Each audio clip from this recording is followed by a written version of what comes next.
warahmatullahi wabarakatuh. Perkenalkan, nama saya Ajeng Aprilia Ningtyas.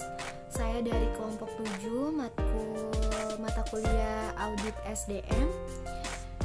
Saya dan teman-teman saya akan menjelaskan tentang dari pertemuan 13 hingga 14. Nah, di sini yang pertama saya akan menjelaskan ada audit biaya umum dan efektivitas organisasi.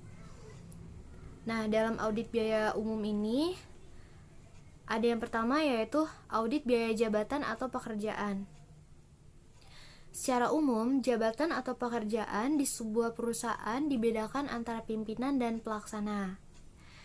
Pengertian dari pimpinan adalah pegawai yang menduduki posisi struktural, sedangkan pelaksana pegawai non-struktural. Berdasarkan penggolongan itu, maka dikenal tingkat jabatan pimpinan dan tingkat jabatan pelaksana. Penilaian besaran gaji berdasarkan tingkat atau jenjang jabatan merupakan kelaziman di sebuah perusahaan. Penilaian itu dapat dilakukan melalui bobot jabatan yang diukur melalui evaluasi jabatan. Selanjutnya ada audit biaya gaji dan upah. Gaji dan upah, gaji atau upah merupakan isu yang kritis dalam perusahaan apabila ingin dapat menarik dan mempertahankan SDM yang kompeten. Terus, auditor sebaiknya memahami terlebih dahulu paradigma yang mendasari sistem remunerasi atau sistem penggajian. Jadi dalam merancang dan menetapkan sistem remunerasi atau sebuah penggajian, perusahaan biasanya berpedoman bahwa gaji pegawai itu mencangkup ada gaji tetap dan gaji yang menunjang kesejahteraan rakyat. Nah, cara menghitung besaran gajinya itu biasanya ada gaji pokok ditambah gaji variabel dikurang potongan pajak penghasilan atau PPh dan ditambah dari iuran jam sostek atau BPJS. Untuk audit biaya pelatihan dan audit biaya pengembangan organisasi yang akan dijelaskan oleh teman saya. Terima kasih. Assalamualaikum warahmatullahi wabarakatuh. Perkenalkan, nama saya Muhammad Rizky Fajari. Saya akan menjelaskan audit biaya pelatihan dan audit pengembangan organisasi. Audit biaya pelatihan dibedakan antara biaya langsung dan biaya tidak langsung. Biaya langsung mencakup biaya instruktur, biaya konsultan, biaya perencanaan program, biaya materi pelatihan, ruangan kelas, peralatan, dan biaya perjalanan. Sedangkan biaya tidak langsung mencakup biaya yang tidak terkait langsung dengan perancangan, pengembangan, dan pelaksanaan pelatihan seperti biaya alat kantor, fasilitas yang digunakan selama penyelenggaraan pelatihan tersebut. Lalu termasuk imbal jasa bagi tenaga staf administrasi yang terlibat dalam pelaksanaan pelatihan.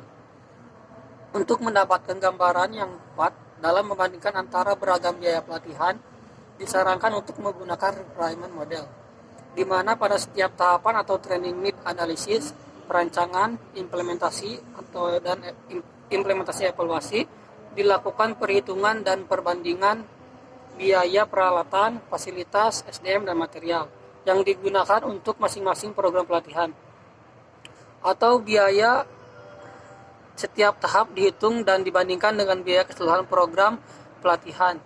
Untuk menilai manfaat atau benefit pelatihan, auditor harus mengkaji tujuan dari pelatihan yang sesungguhnya, apakah untuk mengurangi biaya produksi, ataukah mengurangi biaya lembur, dan ataukah untuk mempertahankan pelanggan. Hampir semua riset akademis dan praktis mengutarakan bahwa pelatihan memberikan manfaat banyak bagi perusahaan. Penerapan pilot proyek di mana pelatihan yang lebih dulu diberikan pada sekelompok peserta akan memberikan manfaat bagi perusahaan untuk menentukan apakah pelatihan tersebut akan diterapkan atau tidak diterapkan bagi keseluruhan pegawainya tergantung pada perusahaan tersebut. Lalu menganalisis audit biaya pelatihan yang dibutuhkan. Dalam uraian sebelumnya telah dikemukakan bahwa audit biaya pelatihan dan pengembangan organisasi merupakan audit terhadap strategi efisiensi dalam arti terkait kebijakan dan program yang secara langsung memberikan kontribusi berarti pola implementasi strategi SDM. Dengan demikian, sebagai investasi yang hasilnya tidak langsung terlihat, maka perusahaan perlu melakukan cost benefit analisis yang cermat dan tepat berdasarkan kelengkapan dan relevansi terhadap investasi di bidang pelatihan. Informasi biaya pelatihan sangat dibutuhkan untuk yang pertama memahami keseluruhan pelatihan yang efektif untuk pengembangan administrasi dan evaluasi pelatihan. Yang kedua, membandingkan dengan alternatif biaya pelatihan lainnya. Yang ketiga, memahami keseluruhan biaya pelatihan baik berupa biaya tetap maupun biaya variabel.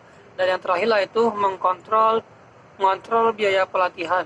Sekian presentasi dari saya dan selanjutnya akan dilanjutkan oleh rekan saya. Terima kasih. Wassalamualaikum warahmatullahi wabarakatuh. Perkenalkan, nama saya Ayla Putri Alfisyana. Saya ingin melanjutkan presentasi dari teman saya. Yang saya ingin presentasikan audit biaya pengembangan organisasi dan audit efektivitas SDM. Audit biaya pengembangan organisasi departemen atau unit kerja SDM dapat dipandang dari yang pertama, perspektif struktur dalam arti apakah perusahaan melakukan perubahan, peningkatan fungsi dan peran unit SDM yang berdampak pada penyempurnaan kebijakan, sistem prosedur dan peraturan SDM. Yang kedua, perspektif individu dalam arti apakah perusahaan melakukan peningkatan kompetensi pejabat, staf, dan pelaksanaan SDM selaras dengan pola bentuk organisasi SDM. Lalu yang kedua, audit efektivitas SDM. Efektivitas SDM dinilai dari aspek-aspek berikut. Yang pertama, motivasi. Motivasi kerja setiap pegawai berbeda, tergantung kebutuhan pribadinya, kebutuhan vali, kebutuhan rasa aman, kebutuhan sosial, kebutuhan aktualisasi diri, dan kebutuhan untuk merasa berarti. Lalu yang kedua, pengembangan diri ini merupakan aspek penting dalam kehidupan seseorang. Pegawai yang mempunyai harapan bisa mengembangkan diri, meningkatkan karir di perusahaan tempat bekerja, akan terdorong untuk berpikir positif dan menampilkan kinerja yang terbaik. Lalu yang ketiga, terwujudnya keseimbangan antara kehidupan kerja dan kehidupan pribadi. Ini merupakan faktor penting untuk meningkatkan produktivitas pegawai. Hal ini bersumber dari berbagai kebutuhan dan keinginan pegawai sebagai individu. Selanjutnya akan dijelaskan oleh teman saya. Assalamualaikum, perkenalkan nama saya Restina Intan, saya dari kelompok 7. Di sini saya akan menjelaskan tentang audit kondisi lingkungan kerja. Perusahaan perlu menekankan pentingnya melakukan audit dan mengevaluasi penerapan K3, di mana teman audit K3 memungkinkan manajer SDM mendapat umpan balik mengenai efisiensi dan efektivitas pengelolaan K3 serta melakukan tindakan koreksi. Hasil audit yang menunjukkan praktek K3 yang buruk sama artinya dengan kurangnya kepedulian perusahaan terhadap tanggung jawab, etika, hukum, dan sosial. Hal itu juga menggambarkan kurangnya kesadaran manajemen untuk memelihara keamanan, kesehatan, dan keselamatan kerja bagi pegawainya. Penerapan program K3 di negara-negara industri mengekspor Eropa dan Amerika mengacu pada sertifikasi ISO series, dan OHSA di negara Korea mengacu pada KOHSA. Di Indonesia, penerapannya mengacu pada Peraturan Menteri Tenaga Kerja Nomor 5 Tahun 1996 dan Pedoman Penerapan Sistem Manajemen Keselamatan dan Kesehatan Kerja atau SMK3 sebagaimana tertuang dalam lampiran 1 yang mencakup 1. Komitmen dan kebijakan, 2. Perencanaan. Yang ketiga, penerapan. Yang keempat, pengukuran dan evaluasi. Yang kelima, tinjauan ulang dan peningkatan oleh pihak manajemen. Untuk studi kasus, di sini saya akan menjelaskan tentang studi kasus efektivitas perusahaan. Pimpinan PTPN dalam rangka peningkatan kinerja pegawainya sedang mempertimbangkan apakah akan menerapkan program pengembangan dan implementasi manajemen kinerja yang terintegrasi serta program pemberian insentif bagi pegawai, di mana biaya keseluruhan program yaitu 250 juta dan perkiraan akan keuntungan yang didapat yaitu 270 juta per tahun selama 5 tahun ke depan. Di sisi lain, program insentif menimbulkan kenaikan biaya gaji yaitu 130 juta per tahun selama periode 5 tahun ke depan. Dengan asumsi marginal cost 14%, apakah pimpinan PTPN akan memutuskan melaksanakan atau membatalkan program pengembangan manajemen kinerja tersebut? Dengan menerapkan metode NPV, analisis didapat temuan sebagai berikut. Tahun pertama yaitu biaya pengembangan program dengan jumlah min 250 juta dan faktornya itu 1 dengan present value min 250 juta. Untuk tahun kedua terjadi kenaikan gaji dengan jumlah min 130 juta dan untuk faktor yaitu 3.433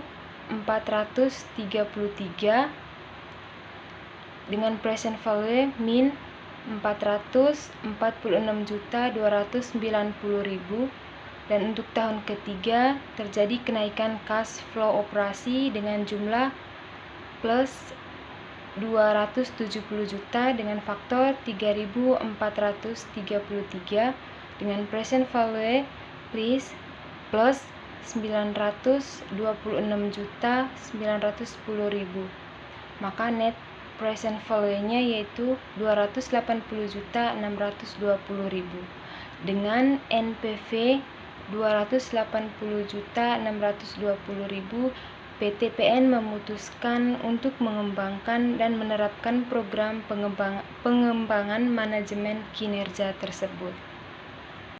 Assalamualaikum warahmatullahi wabarakatuh. Perkenalkan, nama saya Ramdan Ginanjar. Saya di kelompok 7. Saya akan melanjutkan presentasi studi kasus audit biaya pelatihan. Di sini ada PT XYZ yang bergerak di bidang jasa perbankan akan mengadakan suatu pelatihan bagi per customer service dengan durasi pelatihan yaitu selama 48 jam dan pesertanya itu 50 orang. Dan jangka waktu penghitungan keuntungan adalah 12 bulan. Nah, di sini kita memiliki biaya-biaya desain dan pengembangan itu 10 juta. Nah, gini langsung ke rumusnya yaitu ROI. ROI itu singkatan dari Return on Investment. Nah, dalam kurung persen sama dengan keuntungan bersih program atau biaya program kali 100. Hasil dari keuntungan program itu sudah diambil dari tabel. Sudah ada totalnya yaitu total keuntungan bersih 90 juta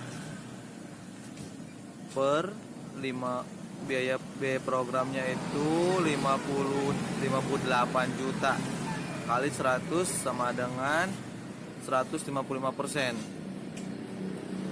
Nah, mungkin